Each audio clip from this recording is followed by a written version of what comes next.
Hello, young learners. I have already taken 2 chapters from Flamingo, and apart from that, I have taken note making notice as well.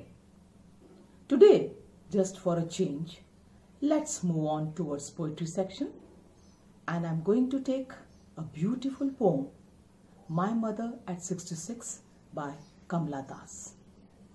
So, let's begin. This poem, My Mother at 66, is a beautiful reflection of Kamla Das' sensitivity as a writer. If you look for the theme, it brings out the poet's views on inescapable aging, decay, and ultimate end of human life.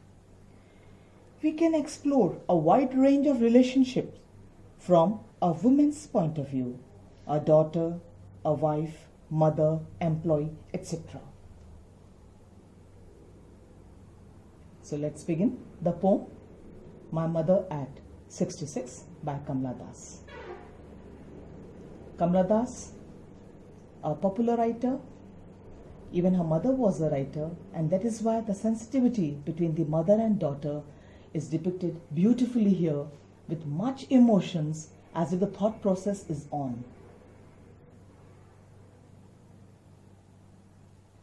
Driving from my parents' home to Cochin last Friday morning, I saw my mother beside me, doors open mouthed, her face ashen like that of a corpse, and realized with pain that she was as old as she looked. So you can see in the picture that the daughter is driving and she's moving away towards Cochin. Here the poet shares her experience about one Friday morning when she was on her way to the airport in Cochin. Her aged mother was sitting beside her in the car. She noticed that her mother was sleeping with her mouth open. You can see those. It showed that she was having a short nap. And then you can see the other word, her face ashen like that. It's an example of simile. Ashen like that, it refers to pale and colorless. Her face was pale and colorless, of a corpse. Here you can see the literary devices. Her face ashen like that, of a corpse is a simile used here, which means that her face appeared colorless as if it were of a dead body. A certain fear and pain gripped the poet, and she realized that her mother was actually old. But put that thought away and looked at the young trees sprinting, the merry children spilling out of their homes. See here the change in her thought. First of all, seeing the mother, she realized the pain and agony that yes, the mother has actually grown old. And so she's diverting her thoughts. And that is why she put the thoughts away. The thought about her mother's decaying health, her approaching death, and looked out. She's diverting herself towards the other part of the nature, and that's why she's looking at the trees, at the young trees sprinting, running away. And it is the personification of the trees, though the trees don't run. But when we are moving away in a speeding car, we feel the movement of the trees. And that is why she also is reminded of that the time is flowing away.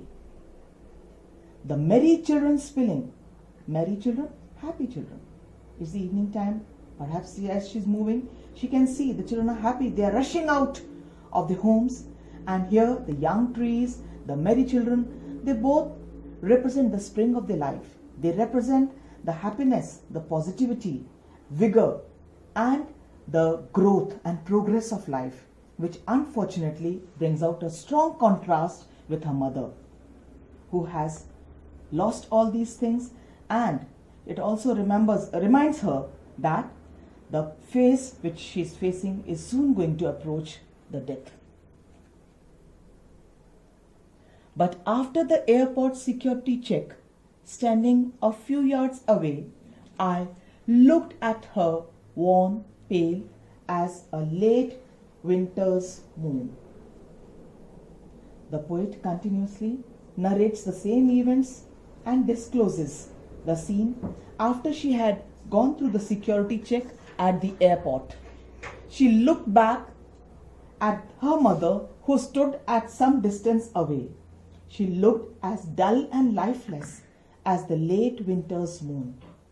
This comparison with a negative object indicates that the scene evoked a sense of helplessness in the poet. You can see, as the poet has reached the airport, we know that so many formalities are there. And as she was busy in fulfilling that, she was just out in her mind. She was focusing on the commitments of her life, and that was the reason the thought was again away. But when she was finally looking at her mother, she realized the worn refers to the dull, the lifeless, the pale face, and here again a simile has been used as a late winter's moon. The winter's moon seems to be foggy, the mist is there. Similarly, in the mother's life also, she could find the same thing, that she looked pale and colorless because of her old age. And the figure of speech used here is the simile here, worn pale as a late winter's moon. And she felt that old familiar ache, my childhood fear. But all I said was, see you soon, Amma. All I did was smile and smile and smile. In the last concluding stanza, you can see that she realized the same pain which she had experienced in her childhood. The insecurity, the feeling of losing her mother forever or being separated from her. That is why the familiar ache again, it refers to when a child is small, the child is insecure of losing the mother. So the same fear of losing the mother or feeling insecure if the mother is nowhere in the life, it comes to her mind.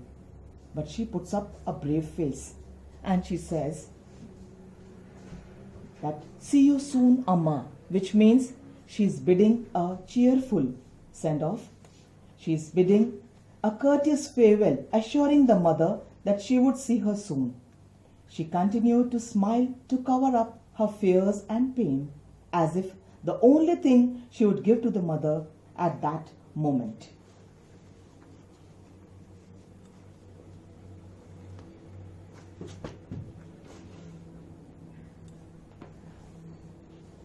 And the parting words, it makes her feel that she has to leave her mother and go to her native place. She feels guilty of leaving the mother all by herself alone at this ripe age. Hence, to cover up her agony and pain of separation and loss, she puts up a long and cheerful smile on her face. Certainly, it brings a faint ray of hope in the mother that she would survive long enough for the two to meet again. Poetic devices that are used here are, first of all, make sure the rhyme scheme. The poem does not have a regular rhyme scheme. It is written in free verse. Simile, you can refer. Both the similes are mentioned here. Her face ashen like that of a corpse, worn pale as a winter's moon. Then we move on to repetition. The poets often repeat single words or phrases at regular intervals to create musical effect, sometimes to emphasize a point or to lend unity to a piece. The symbols that are used here, trees sprinting, merry children, and these are the symbols and images employed by the poet to convey their emotions and feelings. Here the tree sprinting, you can see that it's also used as personification. You can refer the self-assessment and the other exercises to score more.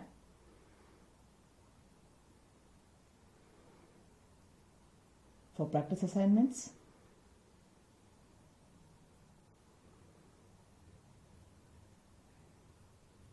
thank you.